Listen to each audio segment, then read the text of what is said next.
Heaven sent. In the present state of gaming, it seems as though we've drifted away from simple concepts into much more complex and fleshed out releases.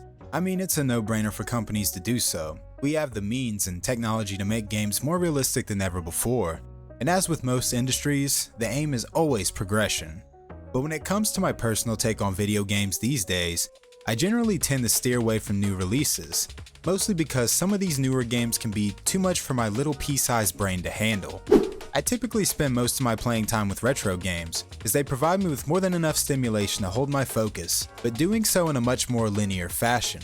It's not to say that we didn't have retro games that would go into great detail with their mechanics or gameplay, it was just a bit more uncommon. And while there are certain titles I don't mind to indulge extra effort into, sometimes I just want to sit back, turn my brain off for a while, and play something that's easy to pick up on. And to find a game that takes that concept and presents it in an incredibly nostalgic fashion, safe to say, I'd be all in. And just a few hours ago, while scrolling through my Steam store, my eyes were met with a game that happens to be the very topic of discussion in this video, Nightmare Kart.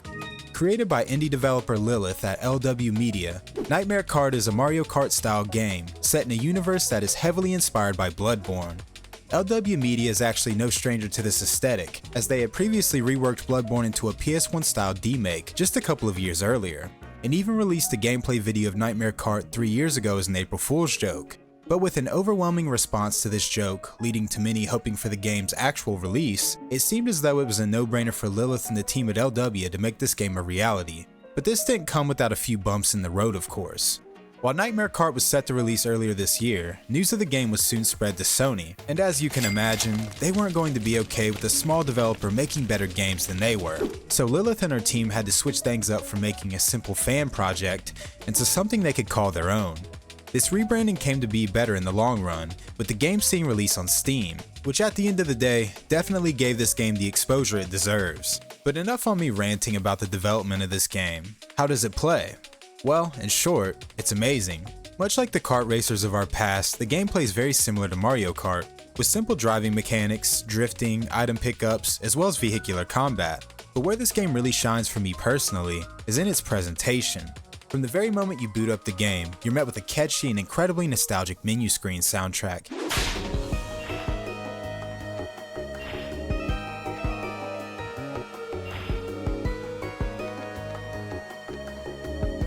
It's very much akin to the music of Ridge Racer in my opinion, and if you've seen my previous video on Namco, you know how much I love a good menu soundtrack.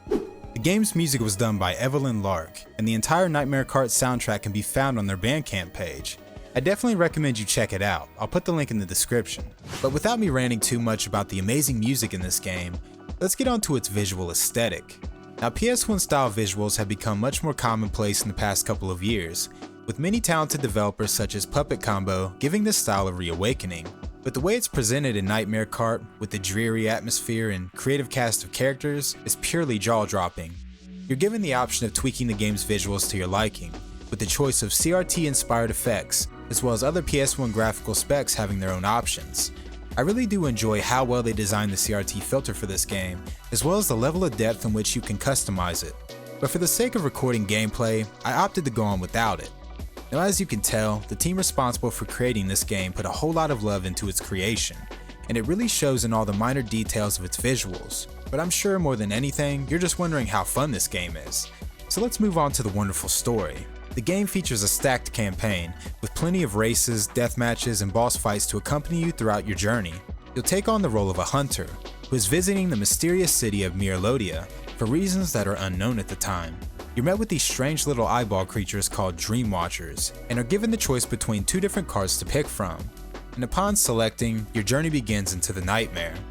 Now the cutscenes in this game are immaculate in my opinion. Stylish character models and immersive environments really give this game an atmosphere that is incredibly unique. And although this game is a completely original concept, the inspiration taken from Bloodborne is done so in a way that is very respectable. The sound design is wonderfully done, and pairs well with the previously mentioned soundtrack. Many of the cutscenes feature some very well scripted voice acting, honestly, done in a way that puts a lot of these AAA games to shame. And after a short tutorial introducing us into the basics of the game's mechanics, it's off to the races, and our journey into the passionate work of Nightmare Kart begins. What separates this title from your typical kart-style gameplay is its use of combat. While collecting power-ups and using them against the wide selection of creatures found throughout each track, you'll collect blood droplets, which will increase the max speed of your vehicle. It gives the game a constant excitement, which keeps you busy no matter how far ahead of the competition you may be. Drifts are used to garner boost and can also be acquired throughout tricks that are done mid-air. It's an exciting combination of both skill and reflexes that will be needed to win each race, and I really enjoyed the attention to detail in each stage. Now, racing isn't the only thing you'll be doing in the game, as the campaign also includes a blood sport mode. It's essentially Twisted Metal, but in a much smaller setting, and with the way the vehicles control in game, it's a hell of a lot of fun. The story also includes multiple boss battles, which really were the highlight for me in playing throughout this campaign, and for the sake of keeping things spoiler free, I'll leave it at that.